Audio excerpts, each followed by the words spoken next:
ওয়েবসাইটের খুব কমন প্রবলেমগুলোর একটা হলো ব্রোকেন ইমেজেস। আপনারা দেখতে পাচ্ছেন এসিএমরাশ এই অডিটের রেজাল্টে আমাদের বলেছে যে এই ওয়েবসাইটটা 5টা ব্রোকেন ইমেজ আছে। ব্রোকেন ইমেজ কি জিনিস আমরা যদি বোঝার চেষ্টা করি, এই যে ইমেজটা গুগল বলতেছে, যে গুগল না এসিএমরাশ বলতেছে যে এইখানে একসময় একটা ইমেজ ছিল, এখন এখানে কোনো ইমেজ নাই। সো এটা একটা 404 এরর পেজ হয়ে গেছে। সো একটা 404 এরর পেজকে কি করতে হয় এটা কিন্তু আমরা জানি, বাট ওইটা করার আগে আমরা আরেকটা জিনিস দেখব।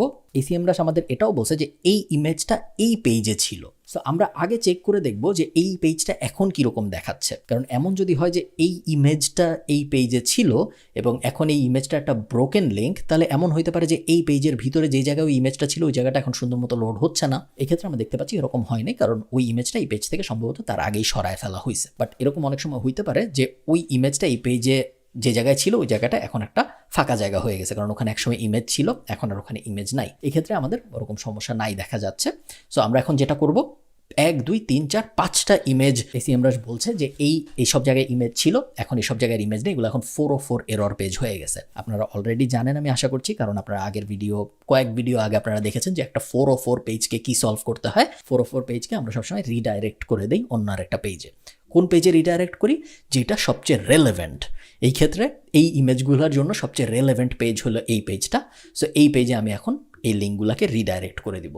যদি ওয়ার্ডপ্রেস হয় বা এমন কোনো সিএমএস হয় যেটা আমি জানি কিভাবে করতে হয়, তাহলে আমি নিজেই করব। যদি না জানি তাহলে আমি সুন্দর মতো পুরো জিনিসটা এক্সপোর্ট করব, তারপর ওয়েব ডেভেলপারকে বা আমার ক্লায়েন্টকে বলবো যে এই লিঙ্কগুলো সব এই ইউআরএলগুলোয় রিডাইরেক্ট করে দাও। সেই ক্ষেত্রে যেহেতু আমি জানি, আমি সুন্দর মতো আমার ড্যাশবোর্ডে যাব।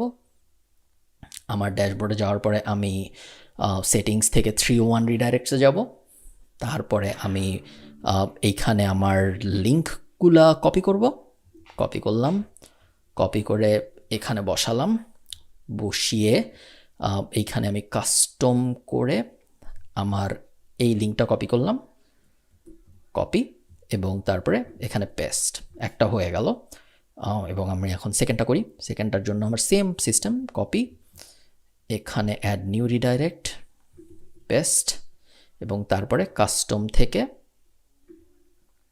এখানে পুরোটা কপি করে নিয়ে আসলাম, কাস্টম, পেস্ট। থার্ডটা করবো এখন আমি এখান থেকে এইটুক কপি করে নিয়ে আসবো, add new redirect rule, paste, এবং তারপরে এখানে আমি এটা পুরোটা কপি করে ধরে এখানে পেস্ট, সেভ।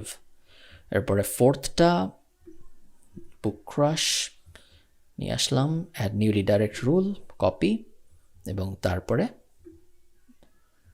এখান থেকে পুরোটা ধরে এনে পেস্ট, সেভ। এরপরে আমি এখান থেকে copy, add new redirect rule, copy, এবং তারপরে এখান থেকে এই জিনিসটা আমি এখন পেস্ট করে দিব। এখানে একটা ব্যাপার আমি আপনাদের বলে রাখি, ইন্টারেস্টিং জিনিস, এই যে প্লাগইনটা আমি ব্যবহার করছি এইটার কিন্তু একটা পেইড ভার্সন আছে, প্রো ভার্সনটা কিনতে হয়।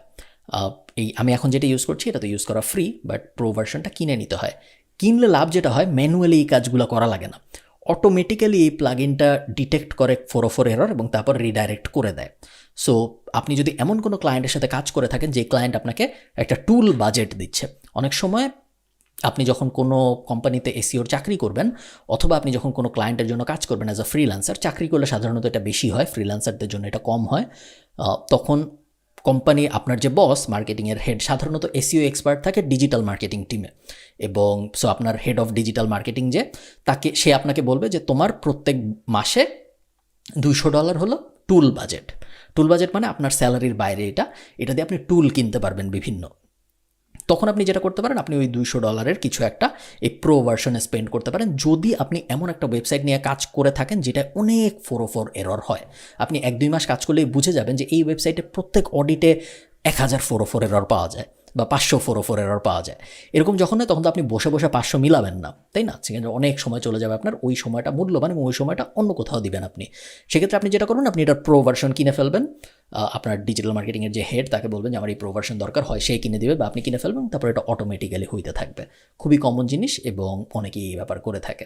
সো আমরা এখন আমাদের এই সব ব্রোকেন ইমেজ যেগুলো ছিল, আমাদের এই যে 5 ইন্টারনাল ইমেজেস আর ব্রোকেন, এই প্রবলেম আমরা এখন ফিক্স করে ফেললাম। এখন এগুলো যদি আমরা লোড করি, এগুলো সরাসরি একটা সুন্দর পেজে চলে যাবে আর 404 এরর পেজে যাবে।